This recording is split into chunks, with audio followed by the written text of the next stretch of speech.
Hello and welcome. My name is Sanjin. I'm a teacher, robotics engineer, and of late, a cybersecurity enthusiast. So if you are a subscriber of the channel, you'll know that I've been doing videos on coding, robotics, game design, well, for a very long time. And my day job is a teacher and has been for about 10 years. So in June this year, after playing around with cybersecurity for a good 8-9 months, particularly the capture the flag challenges, I decided to commit to doing the Security Plus certificate. And so I think that was start of June. So it would have taken me about 10 weeks. And I've done it yesterday and I passed it. But what this video is really about is my unconventional way that I studied for it, because this involved close to zero reading of anything, close to zero note taking, close to zero memorization. And it was, again, partly due to the circumstances. So let me start at the very beginning, I guess. So before I even got into studying for this, I'll tell you my sort of philosophy on learning that I've picked up over a very long time teaching. So first of all, especially in tech, the best way to learn something is by doing. I mean, cybersecurity is a practical profession. People set up systems, they try to make them secure, they test them. All of this involves software, it involves tools. So from the beginning, I set out a goal to basically try to implement, whether it's on my network, on some virtual systems, most of the things that I'm learning.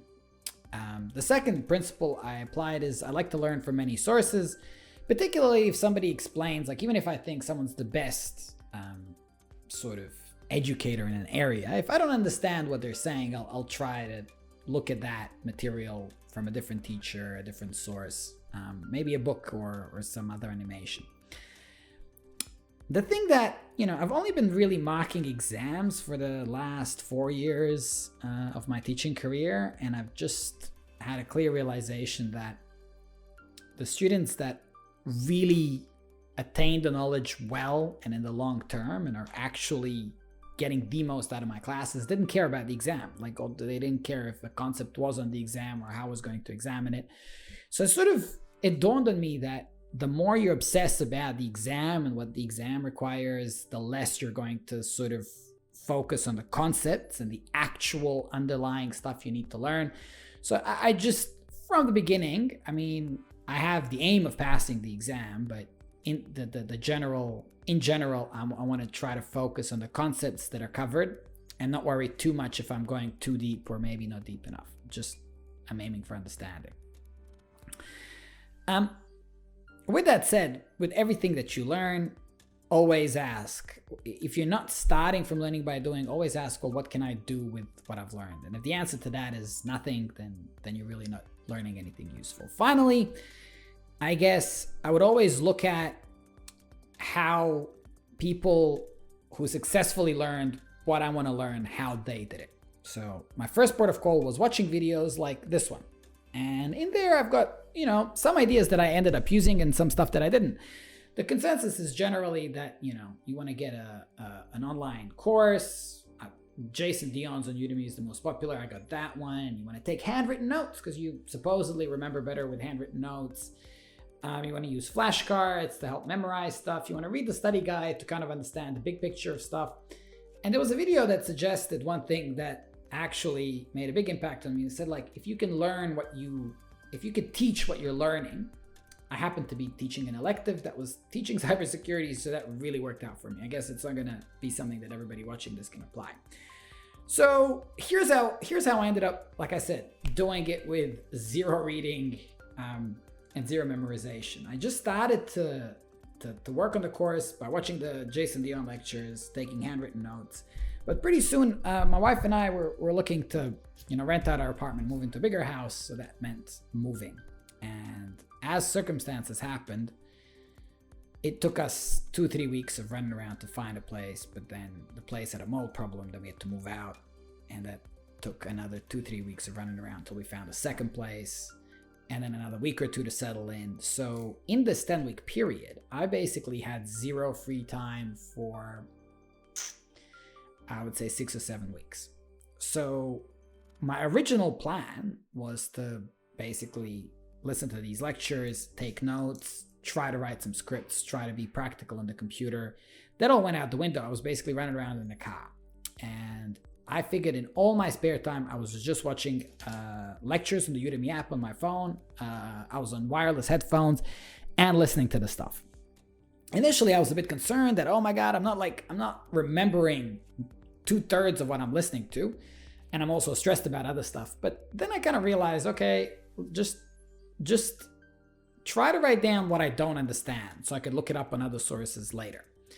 And that's actually all I did. So if what I was listening to was making sense, I didn't care if I was remembering it. But if it was making sense, I'd keep listening. If it wasn't making any sense, I'd like stop and try to take some notes on what I got to look up.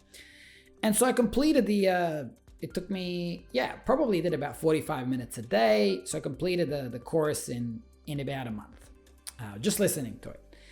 And so from this point on, if I could do it again, I would have gone from the course to the Comptia practice tests, topic-based. And I'm going to show you the resources soon enough. And just sort of quiz myself about the knowledge, but I didn't do it that way. Like I said, I was in too much of a rush to be very strategic about it. So after completing that, I went and did and I'm going to share these with you, but I went and did the Comptia Cert Master labs, which on one hand, didn't really help in any direct way in the exam, but it helped me make sense of everything that I heard and learned in lectures. So there's about 20 hours of activities, and I strongly recommend you do that. So those really those helped particularly in the areas of, Active Directory, Windows Server management, and you do things like vulnerability scanning, you do things like network scanning, you install malware, backdoors, you analyze packets. So you do all of the practical things that a cybersecurity engineer does. Again, somehow a lot of that didn't turn up in the exam, but for me, that was just the best. I would highly recommend that you guys buy that. I think it cost me 260 something Australian dollars. So that was really, really good. Then my tactic for the last 3-4 days before the exam was I got the Jason Dion exam course. So it has 6 exams. And I went through the Comptia website for all their tests. Like I said, I'm going to show you these coming up. And then I would just do about 20 questions at a time and take notes of everything I don't understand. So anything you would complete the quiz, maybe I'd get 70%, 80%. But then I'd come out of it. It would only take me 15 minutes to do 20 questions. But then I'd come out of it and I'd study for 45 minutes on everything I didn't know. And so as you keep doing, 20 questions at a time, and you just keep filling the gaps in your knowledge. And again, you see there's patterns if there's certain types of questions you keep getting wrong. And that's all I did. That was about a week of that. So watch the course. Again, remember, less than half of it. Completed the Comptia Cert Master labs. And then I did about 15 hours of doing quick exam questions followed by study, exam questions followed by study. And so instead of doing entire exams, I was only really doing 20 questions at a time. And I think that also, in your mind, it stays fresh what it is you don't know. And then you just work on what you don't know. So when I started doing these 20 questions at a time, I was at about 70%. And when I finished, I was close to 90, about 85 to 90%. So when I got to averaging about 85 to 90%, which is 17 or 18 questions right out of 20, that's basically when I decided to go ahead and sit the exam. I don't have any notes that I took. I didn't read a study guide. I didn't memorize any ports, didn't do any cards. That's all that I did. The part that I partially left out was things like TCP/IP, things like network scanning, things like SSH. I actually taught those in class, and I had some hands-on practical experience, which again, certainly helped in the exam. Okay, so quick preview now of the resources and their links, which are going to be in below. So here are all the resources. So let's first start with the Comptia Security Plus Complete Course and Exam by Jason Dion. So this thing has been done by tens of thousands of students, and I'd give it a solid B. I mean, without it, I wouldn't have passed, and I listened to lectures all day. Now, you know, in terms of the drawbacks, I think that the quizzes at the end of chapters are pretty minimal. If I could do it again, I would basically complete a chapter like malware, right? And then go into Exam Compass Security Plus and look at that. There's a malware quiz. And instead of 3 questions on Udemy, you'd get 15 questions. So I wish I did that combination. Overall, like I said, Jason explains things reasonably well, but please just be aware of the limitations of the format itself. The type of knowledge you get from watching lectures isn't something that's going to stay in your head for a long time. So the next thing that I used is the Cert Master Plus Labs. And this is probably, again, didn't help me that much in the exam itself, but this is the reason why most of the stuff I learned, I'm going to remember, because this is where you apply what you've learned. And let me show you what these labs look like. You basically get step-by-step instructions to do stuff.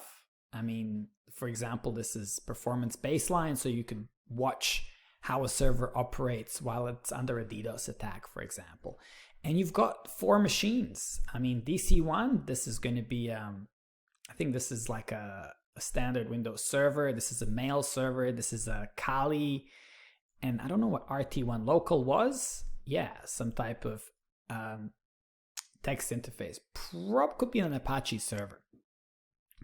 So these were really, really useful. I also had in my products the study guide. I looked it up twice. I mean, I thought the Comptia study guide was terrible. Just because you can't really download it and print it. It's just available in your computer. You can't copy and paste from it either. So yeah, I don't know. I wish I hadn't gotten it. I also got, I got an exam with a retake. Now, finally, before I go, this is what I did in the week leading up to. Essentially, this website, I did all of these quizzes, and I did them again and again until I would get well above 90 for each of them. And I did all of these exams. And if you just look at the history, like, see, I'm doing a small number of questions at a time. These are all fails, but that's because I'm only doing like 10, 20, 40 questions at a time. Like even I get 100% here. So that was, 95% correct. So I just did bite-sized exams. Let's see, number 5. As I go further down, I basically do, more and more questions. But this is about 15, 20, up to 40 questions at a time, depending on how you're going. And then you Google everything you don't know. You look it up, you watch videos about it. And eventually you just sort of iron out all the holes in your knowledge. And you go into the exam pretty confident. Now, finally, what I want to say here, given that I didn't mention it, is what to do on exam day. The actual simulations took me by surprise. I heard that they're happening first, but the very first question didn't look like a simulation. It was a bunch of sort of drop-down boxes where you had to get terms and their definitions. I basically ended up getting stuck on 3 simulation questions and wasting the first 20 minutes of my exam, which is terrible. Luckily, from the simulations, everything went pretty smoothly. But if my knowledge had been just 5% less, I think I would not have passed on my first try, which wouldn't have been a big deal. I mean, if I had failed, because I did buy a retake, if I had failed, I would have just immediately sat down and written down all of the concepts that I saw in the exam that I wasn't sure of and just studied those and retaken the exam. That's everything. I hope this is useful for you. Like I said, the best thing to do is just watch a lot of videos like this one and take what's going to suit you, your learning style, and the sort of time available for study habits that you could pull off in your situation. That's all. Hope you found this interesting. Help support the channel in the YouTube algorithm. If you're still here, give it a like, do subscribe, and I'll see you later. Bye-bye.